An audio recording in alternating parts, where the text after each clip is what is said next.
sabemos que Pablo de Tarso no escribió todas las cartas que están escritas en el Nuevo Testamento, sino fue un De número 14, 7. de 14, 7 las escribió Pablo. Y te quiero preguntar entonces quién escribió las otras 7 y quién escribió los evangelios, porque también eso hay debate sobre si fueron realmente los evangelistas o fueron comunidades cristianas, ¿no? Pues la pregunta es, no lo sabemos. Así de claro. Estrictamente no lo sabemos. Porque la adscripción, ascripción del Evangelio de Marcos a Marcos como discípulo de Pedro, eso se hace en tiempos de papillas y estamos ya en el 140. Es que no sabemos quién escribió el Evangelio de Marcos. Es ignoto el autor. Bienvenidos a todos. Hoy vuelvo a traer conmigo a Antonio Piñero. Para mí es el historiador español con más conocimiento sobre el siglo I y las personas de Jesús, el Jesús histórico, Pablo de Tarso y Herodes el Grande. Tiene además un libro sobre Herodes el Grande que lo recomiendo mucho, que lo he leído. Y hoy venimos a hablar sobre los orígenes del cristianismo porque ha escrito un nuevo libro que se llama ¿Cómo nació el cristianismo? Pondré una imagen para que lo podáis ver bien todos. Y Antonio, antes de empezar con las preguntas, me gustaría rescatar 3 ideas que mencionas en el libro y que creo que son súper importantes. La primera es que Jesús nació y murió judío. La segunda es que en el Evangelio de Mateo es solamente donde se menciona el pasaje en el que Jesús le dice a Pedro sobre esta piedra, ¿no? Sobre ti construiré mi iglesia, ¿no? Y en los otros evangelios esto no se menciona. Lo que das a entender en el libro que esto puede ser una atribución de los evangelistas a Jesús, es decir, que es probable que el Jesús histórico nunca dijera esto, sino que fue algo más que le atribuyeron los evangelistas o las primeras comunidades cristianas.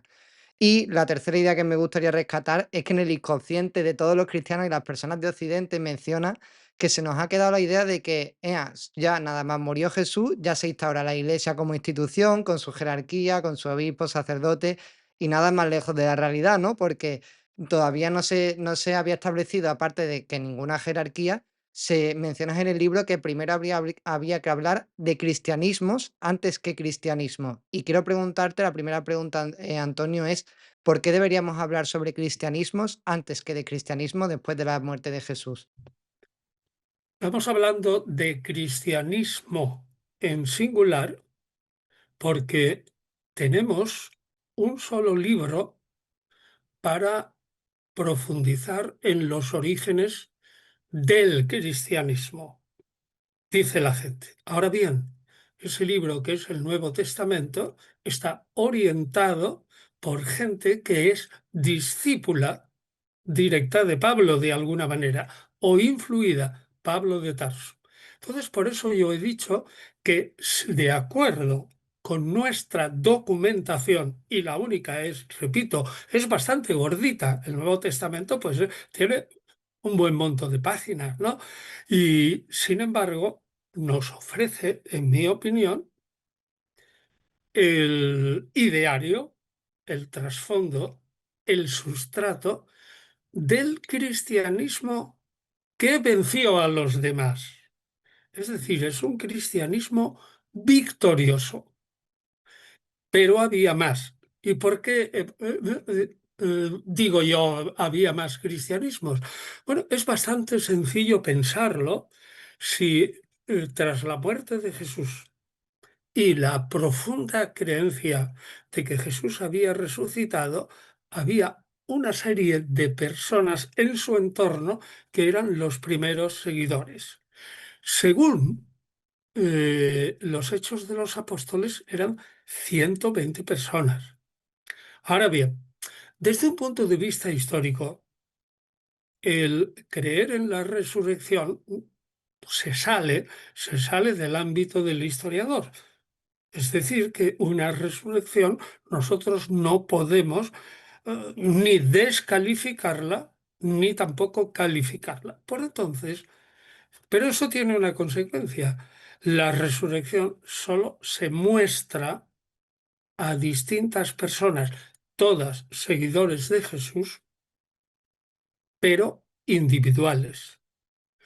Y cada persona dice que Jesús se le ha aparecido, es decir, de alguna manera ha tenido alguna visión.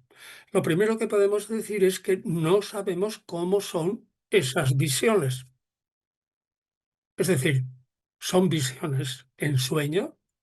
Como decían los antiguos, es preciso que la divinidad te dé el mismo sueño con toda seguridad, como mínimo 2 veces o mejor 3, para que interpretes que ese sueño tiene una materia verdadera. Ahora bien, no todas las visiones son en sueños, ni muchos menos.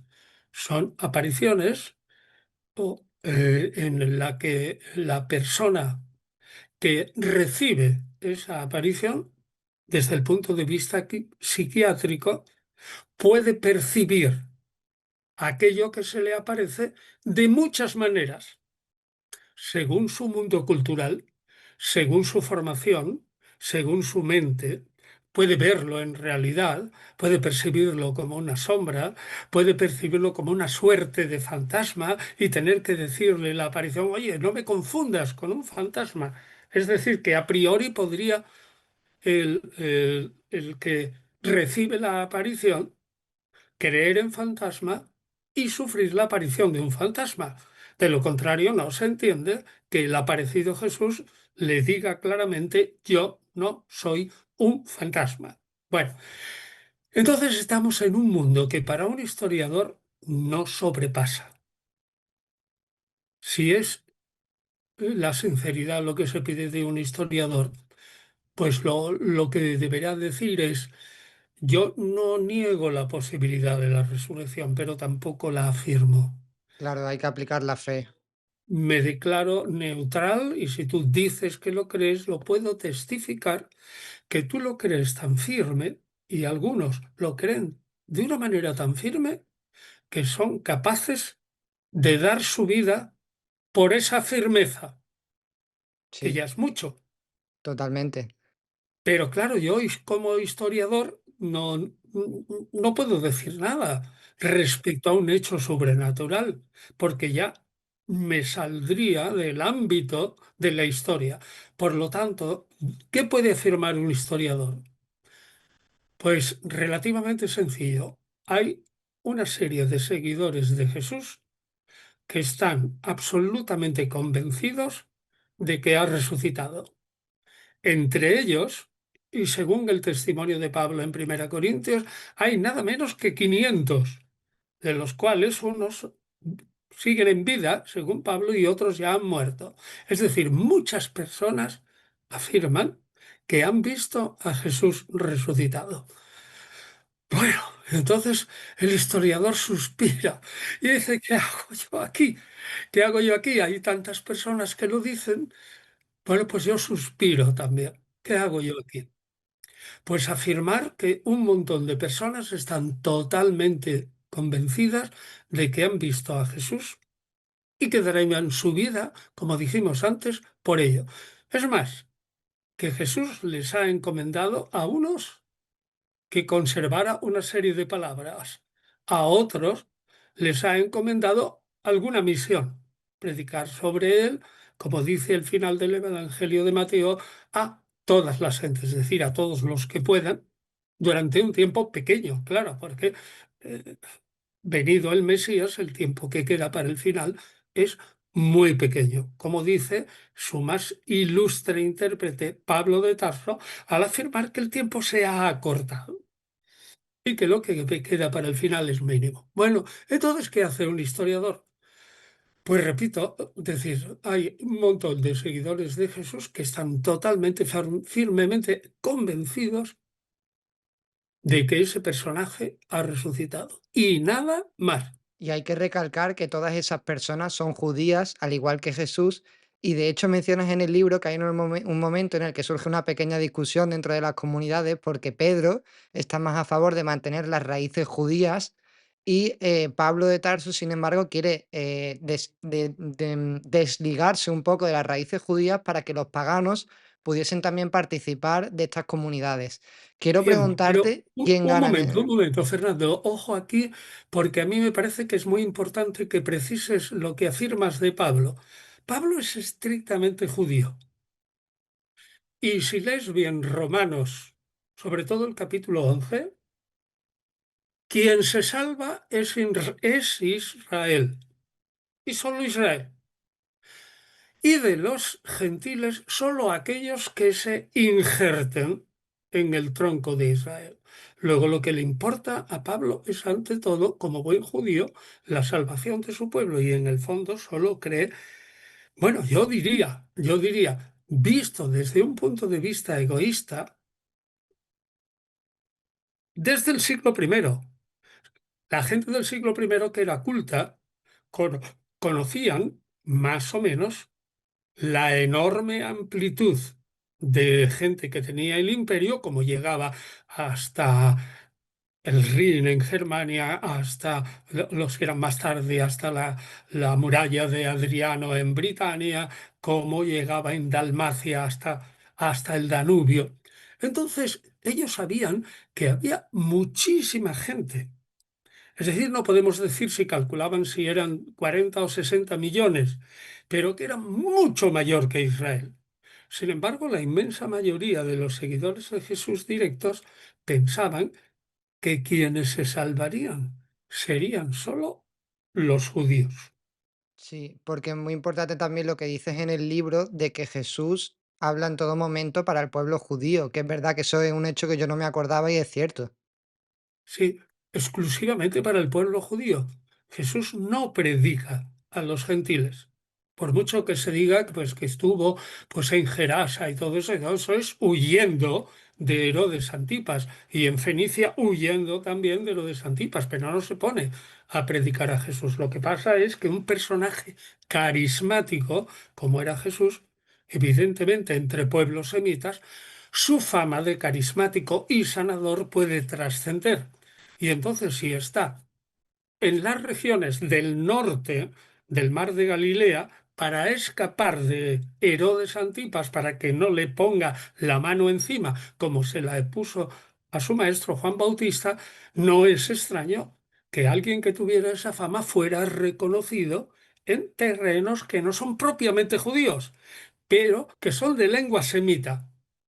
Es decir, que si hablan despacito, como es el ánimo, el alma y el ánimo del arameo occidental del imperio persa, se entienden todos, si hablan despacito, se entienden todos perfectamente.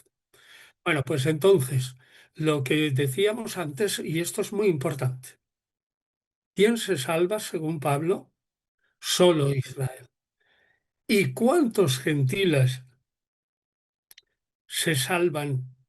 Pues aquellos que pueden injertarse como ramas de un olivo silvestre, oleastro, en el olivo verdadero que es Israel. Y pensaba Pablo probablemente que hay los gentiles que se iban a poder injertar eran muchos. Lo más probable es que no. Pero sí, sí estaba convencido que aquellos gentiles que se salvaran tenían que ser representantes de pueblos numerosos. ¿Qué son los pueblos? Las diversas etnias que hay, ¿eh? Etnias, pues en la zona fenicio, siria, israelita, idumea, y allí al lado tienes los egipcios, tienes 5, 6 o 7 etnias, ¿no? Y luego si sigues más arriba, pues tienes sirios de una etnia y otros más arriba todavía de una etnia que se va acercando a la parte de Asia Menor, que es en la costa, fundamentalmente griega, pero que fuera de la costa es de un montón de etnias. ¿No? Como pisidios, licaonios, paflagonios, gálatas de distintas clases del norte. O sea que entonces hay muchas etnias. Lo que le interesa, creo yo, a Pablo, bueno, yo estoy convencido, como he dicho antes, y esto no lo piensa la gente, que el famoso apóstol de los gentiles, en el fondo, los gentiles le importaban menos de lo que la frase apóstol de los gentiles puede suscitar en la mente nuestra moderna.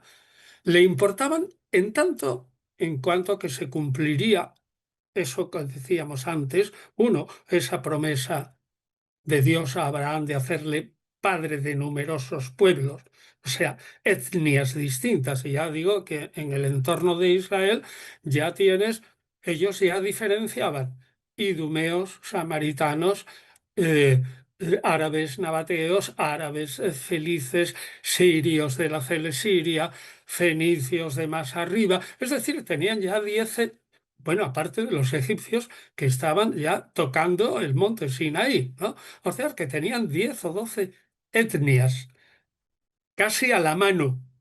Entonces, eso realmente para Pablo, yo creo que como lo que se salva es Israel, como digo, con que él logre salvar, él y sus ayudantes, a algunos miembros de las diferentes etnias que están allí.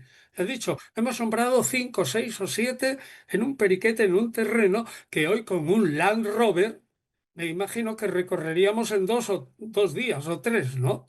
Bueno, con una buena carretera en menos, pero vamos, con un Land Rover así recorreríamos pues 5 o 6 etnias. Pues a Pablo casi, casi le bastaba eso. Era un hombre pragmático y práctico también, ¿eh? Se le Pragmático, nota. entonces, ¿qué me interesa a mí? Diría Pablo. Pues en el escasísimo tiempo que tengo, porque el tiempo se ha acortado, se ha acortado y lo dice clarísimamente en Primera Corintios, ¿no? El tiempo se ha empequeñecido, ya queda muy poco. Lo único que puedo hacer es emprender una larga carrera y proclamar aquí, corriendo, corriendo, corriendo. Yo ni siquiera me paro a bautizar y volverles a enseñar, no eso que lo hagan otros. Yo sigo corriendo, corriendo y para llegar hasta arriba y a ver si allí me da tiempo para saltar hasta Hispania, el final del mundo, ¿no? Y entonces, pues, convertir a unos pocos. Es decir, lo que piensa un judío, y esto, claro, cuesta hacérselo comprender a la gente, es que solo se salva Israel. Y de los demás, unos poquitos, como muestra, y ya basta. Eso es lo que piensa un judío. Claro, y eso además ha podido dar la idea después a los cristianos de que solamente los cristianos se salvan, quizás por esa idea de que solamente el pueblo de Israel se salva. Y te quiero preguntar ahora, Antonio, si que parece que es una pregunta cuya respuesta es obvia, pero no lo es tanto. ¿Las primeras comunidades de cristianos leyeron los evangelios? Bueno, estrictamente no lo sabemos. Es decir, no tenemos ningún documento que nos diga que Marcos es el primero, aunque lo suponemos con toda seguridad, por la comparación entre Marcos, Mateo y Lucas, y por, por la solución del problema sinóptico, es decir, de poner en una sinopsis en 3 columnas a Marcos, Mateo y Lucas. Bueno, bien, pero es evidente que como casi todo el mundo piensa, Marcos se escribe en el año 71, pues ya no tenemos testimonios absolutamente directos. Eso es 40 años después de la muerte de Jesús, ¿no? Bueno, unos dicen que en el año 30, abril, otros que en el año 33, ¿no? Pero bueno, bien, 40 años más o menos en números redondos. Es que es muy poco tiempo, pero al mismo tiempo leyeron los evangelios. ¿Cómo sabemos cómo se difundieron los evangelios? No hay suficiente documentación, como dices, No hay quizás para eso. suficiente documentación como para decir esto se difundió de esta y esta manera. Sí parece cierto que Mateo y Lucas dependen de Marcos. Esa es la solución del problema sinóptico. Mateo y Lucas conocen a Marcos. Luego es evidente que Marcos tiene que haberse expandido con cierta rapidez. Cierta rapidez sería si Marcos, cuya mentalidad es claramente semítica, no sabemos dónde se escribe. Unos dicen que en Roma. Posible. Otros dicen que en Antioquía, lo cual es más plausible, ¿no? Bueno, pues lo lógico es que Mateo, sobre todo, fuera un individuo que leyera un presunto original de Marcos que se ha perdido, que estuviera escrito en arameo, o que rápidamente, ahora probablemente de un modo muy rápido, porque estamos en una época de expansión hacia los gentiles del cristianismo, es muy rápido que el Evangelio de Marcos se compusiera ya en un griego rudimentario, ¿no? O sea, se ve claramente que el evangelista Marcos no es de lengua materna griega, pero hombre, tiene un griego que ya nos gustaría a nosotros poder escribir en griego como escribía él, ¿no? Pero comparado con Lucas, sobre todo el prefacio de Lucas, que es un griego clásico, eso es un griego, el de Marcos, pues un griego pobretón, de alguien que ha aprendido griego y que, en fin, domina para escribir, pero pobretón. Bueno, entonces Te iba a que preguntar, Antonio, porque, bueno, se me ha olvidado decir que es un libro que has escrito junto con Javier Alonso, para mencionarlo. tú tienes ese libro, Claro, claro, yo lo tengo. Si me lo has leído, que sí me pero ha tú puedes encantado. creer que yo no lo he recibido todavía. Yo Madre no lo mía. tengo.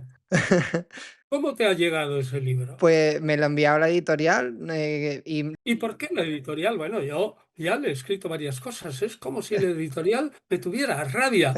Porque yo ese libro no lo he recibido.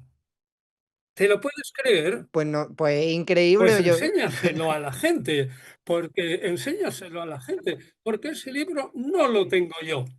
sí, pues otra de las ideas que mencionas en el libro, Antonio, es que la mayoría de la gente, por ejemplo, Esteban, Pedro, incluso Pablo o otros apóstoles y otros seguidores de Jesús, murieron de forma muy violentas y muy, por ejemplo, Pedro crucificado con la cruz dada la vuelta y quemado, y Esteban apedreado, o sea, murieron los seguidores de Jesús de forma muy violenta. ¿Esto era lo normal en la época?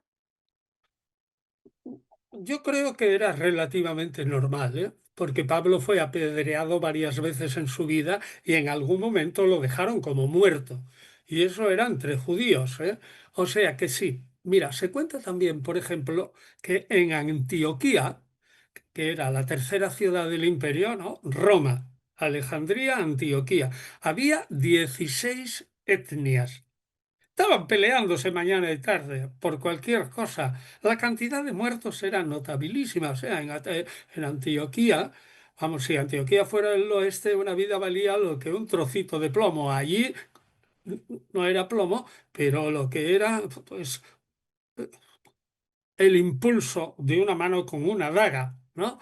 Entonces podemos decir que sí que era normal que la gente la emprendiera a palos con ideologías adversas, ¿eh? Y en Antioquía, más que ideología, lo que se dice que al haber 16 etnias y ser la ciudad amplia, cada etnia quería controlar no solo su terreno, sino también algo del contrario.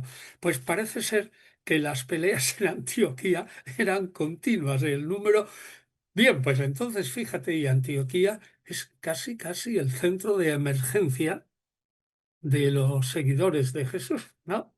Bueno, pues allí me pregunta si era normal que se matara a la gente. Pues era, parece que en Antioquía en concreto, absolutamente normal. Luego hay otra idea que mencionas en el libro que me ha impactado mucho, que es que los evangelistas ponen de culpables a la muerte de Jesús, sobre todo a los judíos, y se enfatiza este hecho. Porque, por ejemplo, en los romanos se le dice, por ejemplo, a Poncio Pilato que se lavó las manos, como diciendo aquí yo no tengo, los romanos no tienen la culpa, sino que son los judíos. Entonces te quiero preguntar si en los evangelios ponen de culpable a los propios judíos de la muerte de Jesús. ¿Cómo luego convencieron a los propios judíos para que se unieran a las comunidades cristianas? Bueno, pero es que convencieron a pocos judíos. Es decir, había comunidades judeocristianas que a lo mejor tampoco conocían demasiado otros evangelios o el movimiento antisemita que podría haber entre gentiles convertidos a la fe en Jesús. Pues todo es posible, porque la comunicación era mucho menos fluida a veces de lo que nos imaginamos. Es decir, yo no conozco y no creo que nadie conozca los entresijos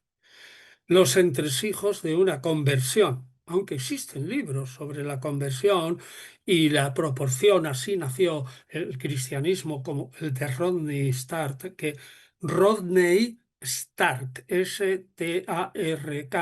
que ya va por la segunda edición en Trota y que yo he hecho un prólogo a esa segunda edición, pues estima que a partir de unos pocos años el surgimiento, perdón, la expansión del cristianismo es de un 40% por década. Madre mía.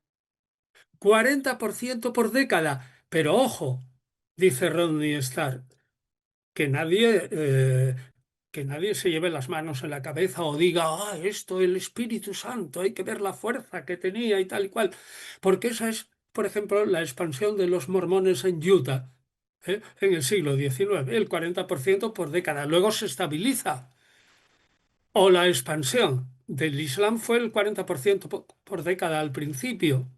Es decir, que esa expansión del 40% por década ya lo tenemos en otros movimientos históricos y no podemos esperar que en todos esos movimientos actuara el Espíritu Santo también en el Islam, ¿no?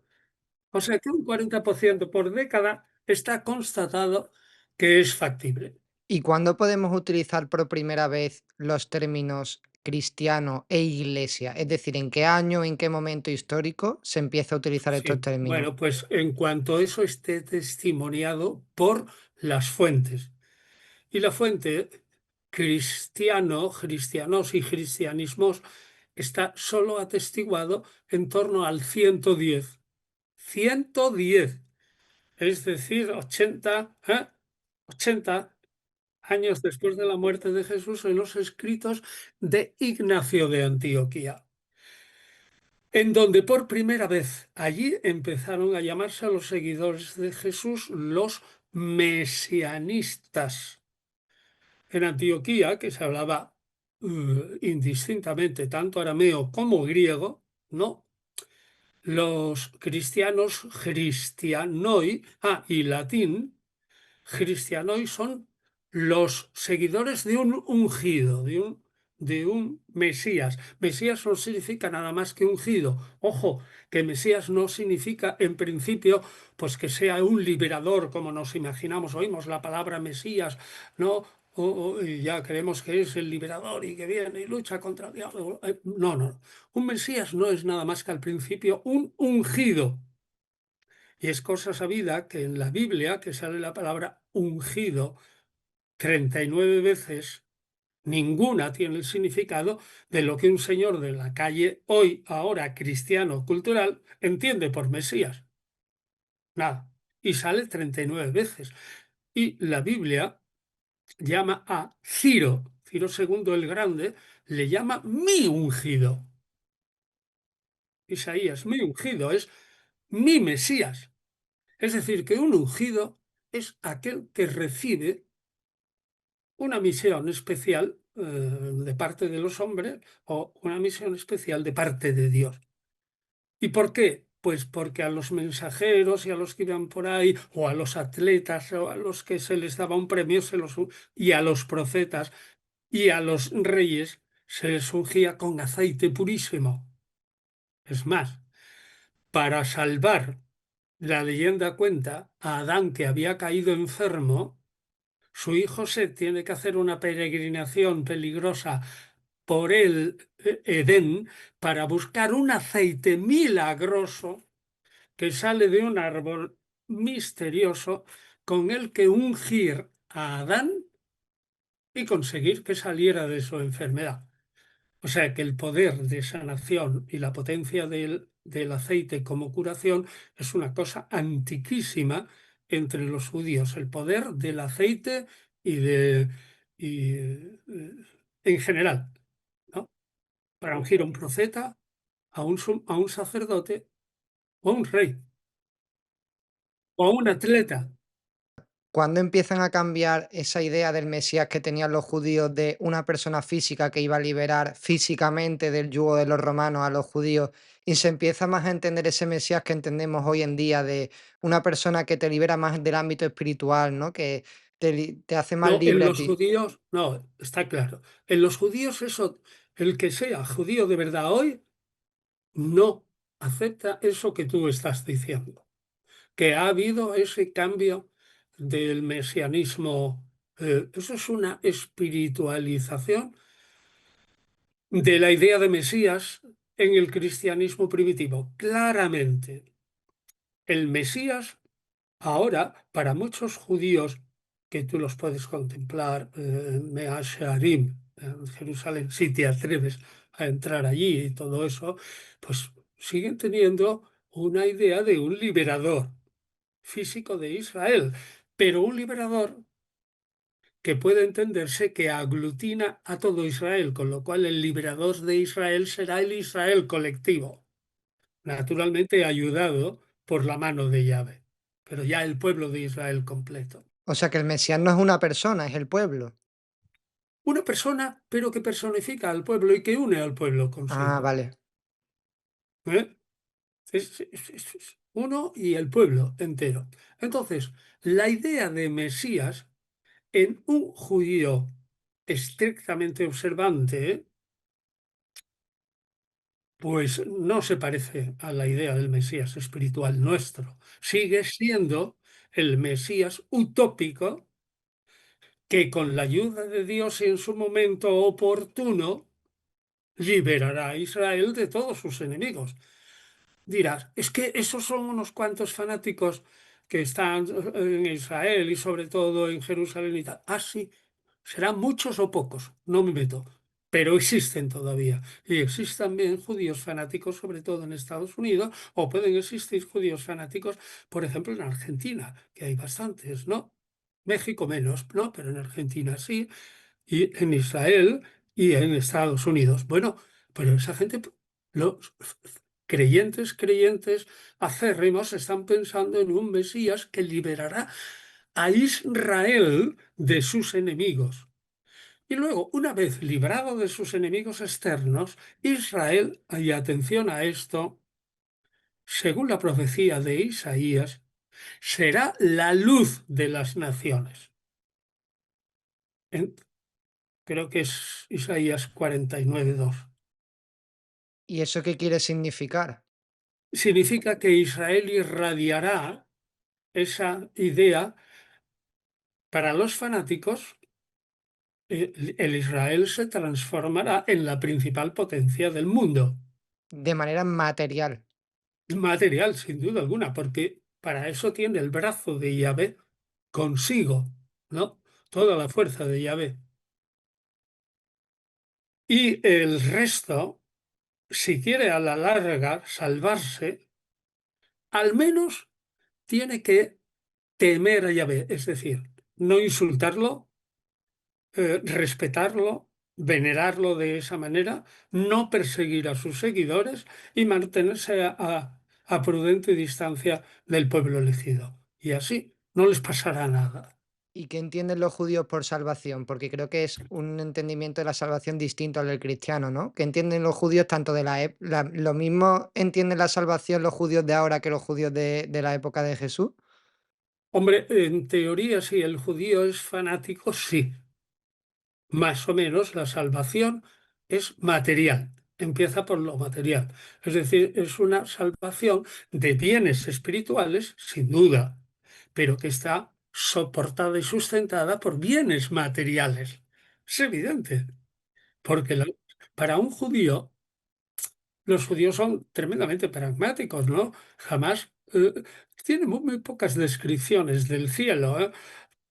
Para ellos el futuro feliz de los de esos son unos cielos nuevos y una nueva tierra. Es decir, una Jerusalén celestial y brillante, pero en la tierra. Es decir, los pies en la tierra. Una nueva tierra si quieres, pero material, ¿no? Sí, sí, con bienes materiales. Y entonces la Jerusalén celestial, aunque sea inmensa, es material. material espiritual. Y como historiador, Antonio, te quiero preguntar tu opinión sobre este tema, que es, ¿tú crees que es posible en este mundo, después de haber estudiado todo esto y tanta civilización y tanta historia, crees que es posible que lleguemos a un momento de la historia en el que deje de existir una potencia que haga el mal o políticos que dirijan que sean malos y que eso se haga posible, esa Jerusalén de los judíos que ellos hablan sea posible? Hombre, yo probablemente, con probabilidad, yo no lo creo, pero ellos, algunos sí lo creen. Personalmente no. Vamos, yo no veo una proyección ahora mismo de nuestra historia presente donde hay tres grandes potencias, ¿no? Estados Unidos, China y la URSS, ¿no? Si quieres añadir una cuarta también, que es India, pero India está también muy dividido. India tiene más población que China, eso lo sabemos ahora mismo, ¿no? Entonces, que si India se uniera, esto pues sería, en tanto en cuanto población, imbatible, ¿no? Porque si se le mueren 100 millones de soldados, ¿qué más les da? Tienen otros 100 millones dentro de 10 minutos, ¿no? O sea, les da igual. Si tienen 1.500 o 1.400 millones de habitantes, o sea, 100 millones es nada. Otra de las ideas que mencionas en el libro, Antonio, es que me ha encantado que, claro, para diferenciarse de los judíos que no creían en Jesús, Pablo intenta establecer como una serie de rituales o de requisitos básicos para poder unirse a las nuevas comunidades que estaban formando, que recordemos que siguen siendo judíos. En aquel momento, al principio, no se llamaban cristianos. Y una de ellas es el bautismo, y también nombras otra serie de requisitos. Te quiero preguntar si esto fue fácil de aceptar, porque me imagino que no, o por ejemplo, el hecho de que no obligaran a circuncidarse a los nuevos que pertenecían a estas comunidades, ¿eso fue fácil de aceptar o no? Yo creo que el bautismo es fácil de aceptar y de hecho las purificaciones por agua existen prácticamente en todas las religiones, en todas, ¿no? Entonces, aceptar un bautismo yo creo que es fácil. Pues porque no pasa nada, vamos. No es lo mismo que circuncidarse o lo que sea, nada. A mí me parece que el bautismo es de fácil aceptación, así como también es relativamente de fácil aceptación en el Mediterráneo oriental la comunión con la divinidad por medio de la ingestión de un manjar sagrado. Una comunión mística, ¿no? Pero eso estaba extendido entre los adeptos de Sarapis o los adeptos de Isis y los adeptos, por ejemplo, de Baco, ¿no? El Baco latino, ¿no? Eh, pues estaba extendido que había comunidad, una comunidad espiritual, porque al ingerir una sustancia, que estaba relacionada con la divinidad, místicamente ingerías a la divinidad o formabas uno con la divinidad. Quiero decir, no es una idea propiamente ni cristiana ni paulina, sino que es una idea absolutamente gentil, digamos, ¿no? Pagana, ¿no? Y que se da en muchas religiones. En realidad, desde el tiempo del Egipto ya tardío, la felicidad para un creyente era la unión con Hermes Tot, con Tot, con la unión de algún modo con la divinidad, ¿no?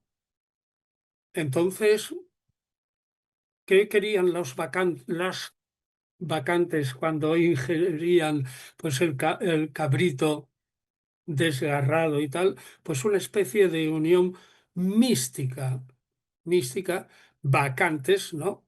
Con Baco, ¿no? Y luego hay otra idea que me encanta, Antonio, de verdad que es que el libro me ha encantado y lo digo de corazón, ¿eh? Y te digo que yo no lo tengo todavía. Es que es la monda, que lo tienes tú y yo no lo Es tengo. que es muy fuerte, sí, sí. Bueno, yo mañana voy a escribir otra vez a Irado para que me envíen el libro. Parece mentira que el autor del libro no lo tenga. Pues me ha hecho pensar mucho y de hecho el libro que estoy leyendo ahora lo estoy ¿Cuántas leyendo. páginas han salido por fin? Pues mira, te lo Porque digo, han salido ten en cuenta que el doscientas original fue ochenta y 300. cuatro. ¿Cuánto? Bueno, 283 numeradas y bueno, en total serían como 288 más o menos, doscientos Vale. ochenta y siete. Pues es que al principio presentamos, Javier y yo, o Alonso, un manuscrito con 530 folios. Así. Y dijeron, pero bueno, están ustedes locos. Y tal, y hubo que Javier Alonso no los redujo. Yo ahí no tuve realmente Javier Alonso, que primero fue discípulo y que ahora es totalmente colega y que por eso firmamos los dos a la par, pues ha hecho las cosas muy bien.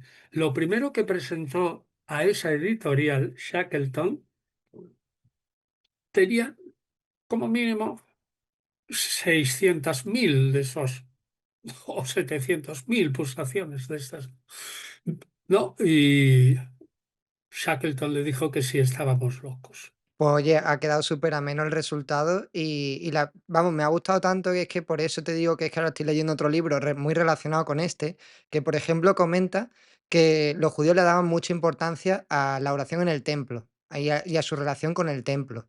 Y claro, cuando Pablo de Tarso tiene que ir y Pedro y los demás a evangelizar fuera, tienen que restarle un poquito de importancia al templo porque claro, la gente no puede ir físicamente allí. Entonces, y de hecho Jesús llamaba a convertirnos a los cristianos, porque yo soy cristiano, en convertirnos en templos vivos de Dios. Es decir, que no era necesario acudir a un templo para orar. Esto, ¿cómo se lo tomaron Pablo de Tarso, Pedro, los primeros cristianos y las primeras comunidades? Porque no iban a un templo como tal. No, no, pero se lo tomaron muy bien. Desde luego, las primeras comunidades de judeocristianos, como sabemos, siguiendo siendo judíos. Y claramente lo dice en 1 Corintios 7 que si eres llamado circunciso, judío, que sigas circunciso. Bueno, pues entonces esos podían ir al templo. Luego, después del 70, no hubo ningún problema porque ya no había templo. Entonces, por ejemplo, Pablo para los corintios en concreto, que tienen una espiritualidad que nosotros creemos muy relacionada, nosotros quiero decir los que andamos estudiando a Pablo y todo eso con la espiritualidad de los cultos de misterio, es decir, que era gente extática y muy pneumática o espiritual, probablemente Pablo lo que les dice, vamos, seguro, no, probablemente no, como no tenéis como no tenéis la posibilidad de ir al templo donde los judíos dicen que están prácticamente en contacto con la divinidad, aunque la gente, un moderno se llevaría las manos a la cabeza, ¿no? Con esa idea, ¿no? Pues entonces, sin embargo, para los corintios, y no extrañamente, aparece la institución de la Eucaristía, que es el sustituto de la unión con la divinidad. Es decir, tú como judío puedes sentir una unión especial con la divinidad en las grandes fiestas dentro del templo, en el patio de los varones y todo esto, y después de haber hecho todos los sacrificios y llegar quizás a un éxtasis o algo así. Poco raro, pero podías llegar, ¿no? Pero entonces, para los corintios en concreto, que eran adeptos a fenómenos muy espirituales, pues Pablo lo que les dice es, les da una interpretación, porque la interpretación de la cena del Señor es, en concreto no es extraño que sea para los corintios en concreto, porque necesitaban tomar algo para ingerir de alguna manera algo de la divinidad y sentirse unidos con la divinidad. Y entonces Pablo transmite esa idea a los corintios, pero poniéndolo dentro de la última cena. Naturalmente que la última cena no pudo ser así, porque Jesús no pudo instituir una Eucaristía y todo eso, eso no entraba dentro, aparte del tabú de la sangre y de todas esas cosas, eso no entraba dentro de la mente de un judío, ni tampoco dentro de la mente de Jesús, que no podía pensar en una iglesia duradera, ni que su presencia fuera repetida y una otra vez con la ingestión de algunos alimentos, sobre todo un alimento tabú como es el vino, en el- para algunos porque se asemeja el vino tinto demasiado a la sangre. Bueno, pero eso, sin embargo, Pablo, para los corintios, lo tiene maravilloso y por eso Pablo reinterpreta la Eucaristía para Corintios. Yo no estoy seguro si Pablo pensaría exactamente así la Eucaristía si la tuviera que transmitir a tesalonicenses, a filipenses, eh, no lo sé, porque es que esto aparece justo a los corintios y va dedicado a ellos. Y a ellos es a los que les viene bien, porque eran en su mayoría gente extática, neumáticas, gente del partido, primera Corintios, del partido de Cristo. Es decir, muchos de ellos que habían recibido directamente de Cristo una revelación espiritual y no como otros que eran de Apolo, es decir, o de Cefas, Pedro, o de Pablo, que habían recibido indirectamente, no. El de Cristo lo ha recibido directamente de Cristo. Y claro, están a una altura excelsa. Ahora, pues eso se da, pues fundamentalmente en Corinto, ¿no? Qué fuerte. Y Antonio, otro hecho que me encanta también que mencionas en el libro es que surge un debate teológico sobre la divinidad de Jesús. Es sobre si Jesús es Dios en su muerte, antes de la muerte, en el momento de la concepción o antes de la concepción. Te quiero preguntar quién de de estas cuatro ideas gana al final. Depende, bueno, ahora la teología está muy influida por el Evangelio de Juan y por lo tanto gana la idea de encarnación en que Jesús además tiene dos naturalezas, una humana y una naturaleza divina, como muy incomprensible, ¿no? ¿Eh? Entonces, realmente eso es un producto que al principio, un producto teológico que al principio eso no se plantea. Al principio no se plantea, eso se va planteando con el desarrollo del cristianismo. Yo creo que tú puedes hablar, o sea, lo que estás pensando, quizás, a ver si, en qué grado un cristiano muy primitivo pensaba la divinidad de Jesús, ¿no? Claro, Pues mira, lo podía pensar en el grado más excelso que tú te puedes imaginar, en el más excelso. Pero con una barrera. ¿cuál? Era que era creado. Es decir, había una barrera infranqueable entre un único ser increado y todos los demás que son creados. Mm, Todos los demás pueden alcanzar un grado sobresaliente de divinidad, pero jamás serán increados. Es decir, la divinidad de Jesús es una divinidad, vamos, como un cohete que va hasta Super Marte, ahí en la última pues, galaxia que tú te imaginas, pero siempre debajo del límite de lo creado. mm, Eso es una barrera que para Pablo y que para un cristiano primitivo y para hoy debería ser inamovible. mm, Tú puedes concebir la divinidad de Jesús súper altísima, pero jamás como, bueno, Juan, ahora lo veremos, no, lo arregla de otro modo, pero jamás puedes pensar que la divinidad de Jesús es un ser increado. Entonces Juan lo arregla diciendo, el ser increado lo que hace es que el espíritu de ese ser increado se encarna en un ser humano, que es el primero que tiene la verdadera encarnación, es Juan y habitó entre nosotros y puso su tienda entre nosotros. Eso es la encarnación. Pero es la encarnación del Espíritu. Dios increado, jamás puede superar. Vamos, es la imposibilidad divina de dejar de ser Dios, que no puede rebajarse, ¿no? Entonces lo que puede es enviar su espíritu, que eso lo pensaban como un modo de Dios. Por ejemplo, la sabiduría divina es Dios como sabiduría.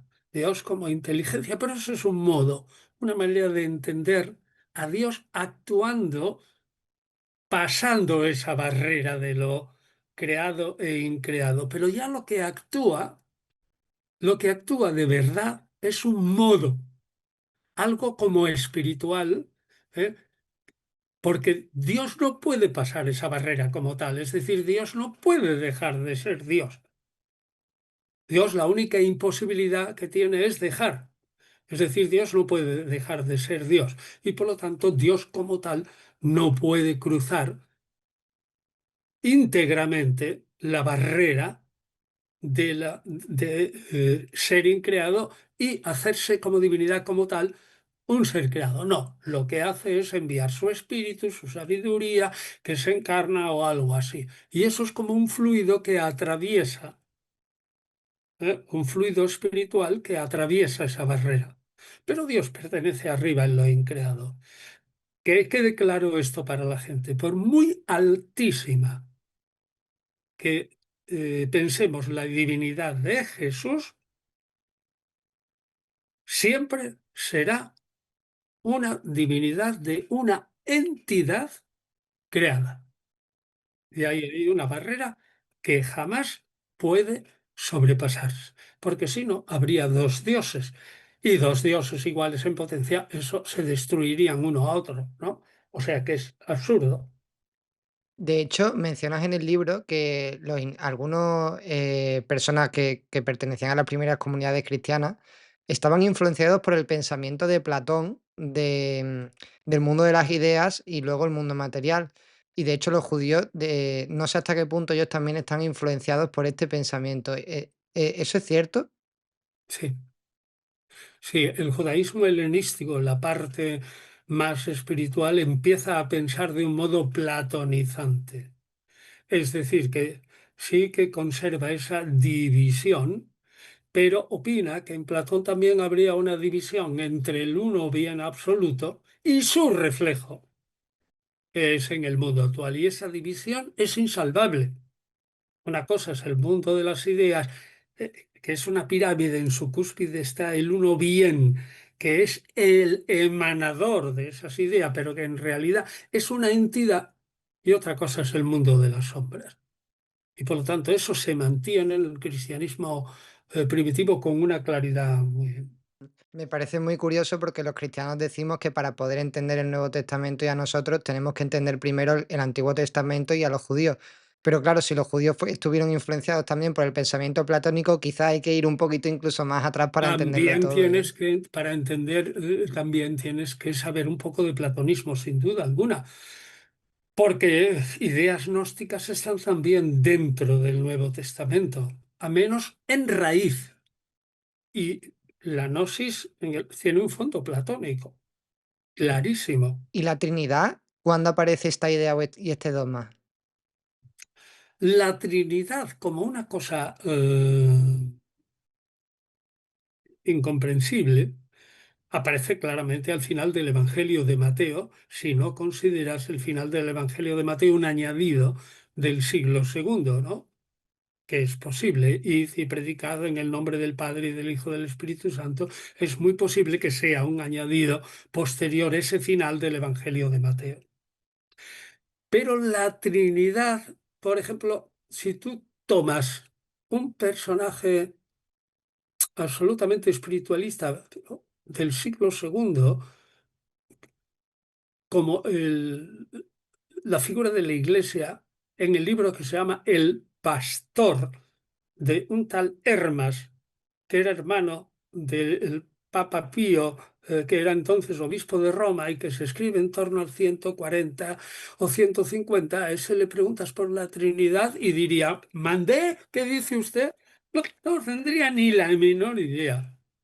Ni la menor idea de lo que es la Trinidad. La Trinidad nace muy lentamente en ámbitos helénicos muy elevados, que luego eso alcanza a los obispos que son gente muy cultivada y que los obispos ya empiecen a difundirlo de tal manera que en el concilio de Nicea, ¿no? En el 325 ya se pueda hacer una primera definición, ¿eh?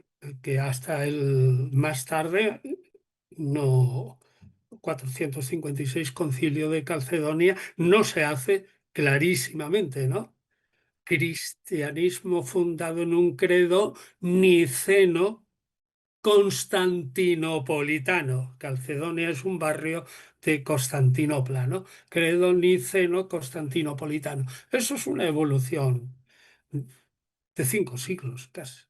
¿Y cuándo podemos hablar de una sola iglesia? Porque como mencionábamos al principio, había diferentes interpretaciones de tanto del mensaje de Jesús como lo que debía evangelizarse y divulgarse. ¿Y cuándo se establecen las primeras jerarquías? ¿Esto es cuando se unen ya el cristianismo al Imperio Romano o esto ocurre antes?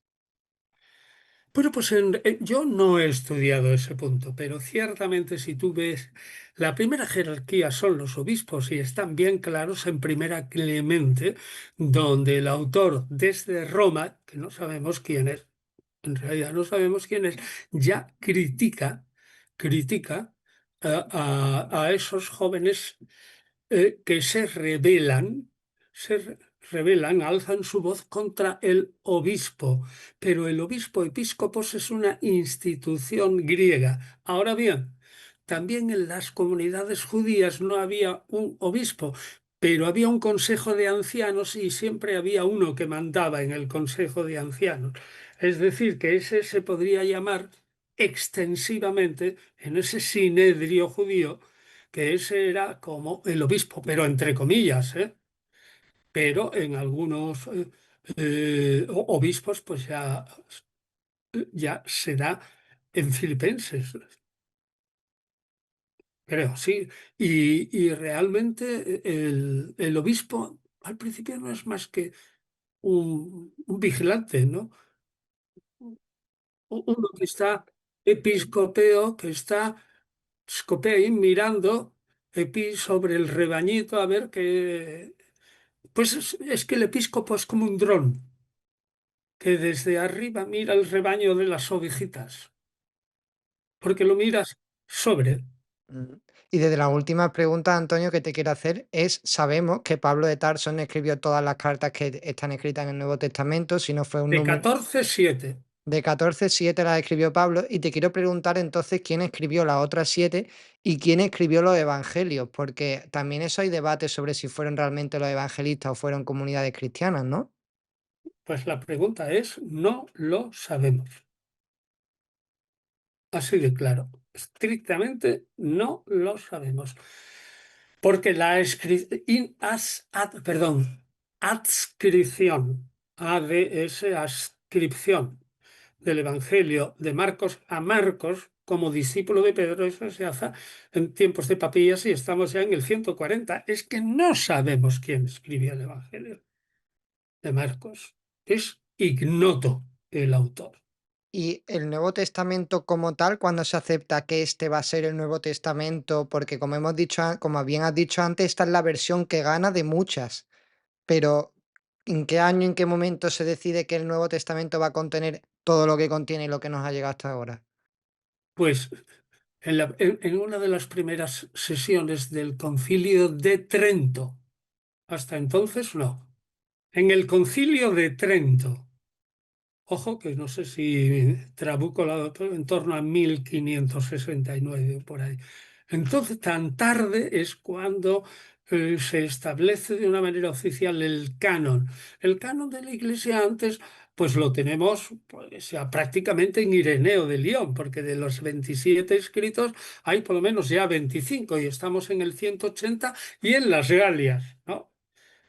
En el libro este gordo, el libro sobre el Nuevo Testamento, el libro este gordo al final, de la introducción hay una breve historia del canon en pocas páginas, de 15 a 20 o algo así, que yo recomiendo porque creo que ese tratadito sobre el canon dicho por los críticos más exigentes, ¿eh?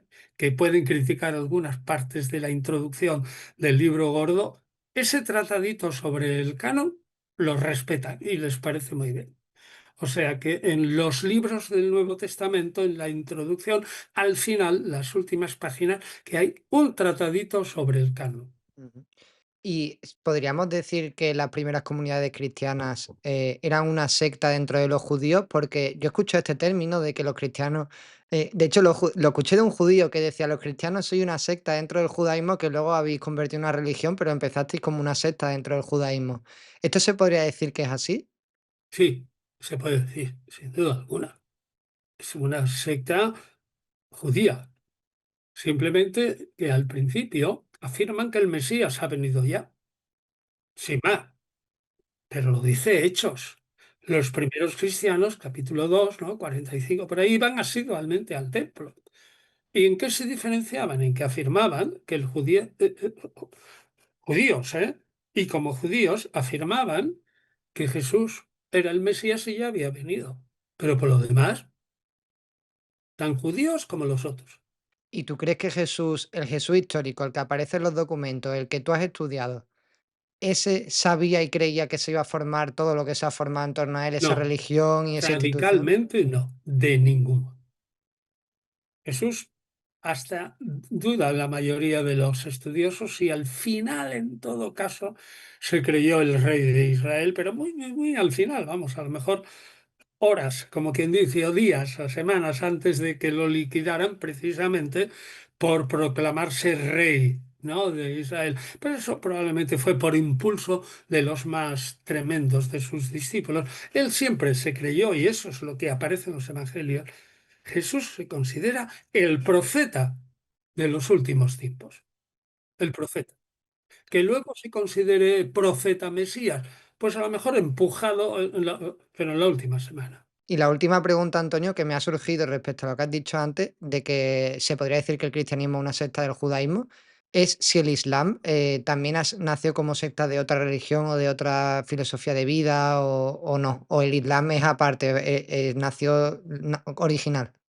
No, el Islam nace en la Arabia Félix, donde había una mezcla en en el sur de Arabia, una mezcla muy sincrética de judaísmo ortodoxo, de judaísmo de las más rarezas tremendas, de cristianismo ortodoxo, de los cristianismos más heterodoxos. Uno de los descubrimientos más curiosos es que en la Arabia Félix de la época de Mahoma, por las ruinas arqueológicas, había más en la época de Mahoma, ¿eh? Había sinagogas y templos cristianos, pero no había templos paganos, muy pocos, ¿eh? Y que entonces los primeros templos islámicos pues fueron como una ampliación de una sinagoga judía herética o de un cristianismo exterior un tanto herético. No, es que no había, o sea que la arqueología del siglo VI de la Arabia Félix descubre sinagogas e iglesias cristianas, pero no apenas templos paganos. Poco extraño, ¿no? Pero es así.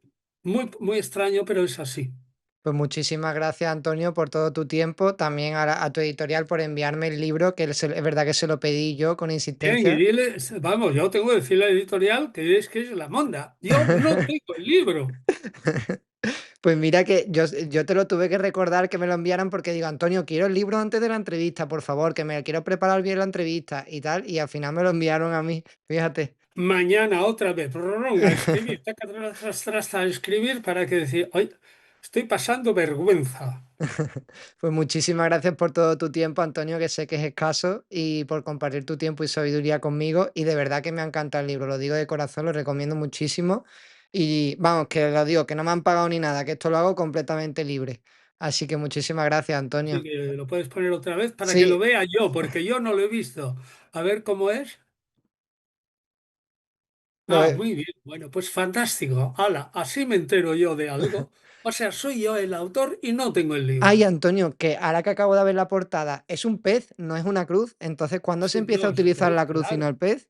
No, no, no, es un pez que es el símbolo de Jes- es Jesús, es, sí, cada una de las palabras, Jesús Christos, Hios Theou, lo pones, lo pones como acróstico, sale la palabra icis, pez. Mm. El pez es el símbolo acróstico de Jesús, nuestro Señor Hijo de Dios. Ah, pues yo creía que era por la parábola esa, la de la multiplicación de los peces. No, no, no, no, no, porque es el símbolo de Jesús. Mm. Icis, Jesús, Christus, Christos, Theos, Huios, ¿Y cuándo se cambia la cruz, el símbolo del cristianismo? en torno al siglo quinto, o por ahí empieza Vale. ya a extenderse. Ujú. Pues muchísimas gracias, Antonio.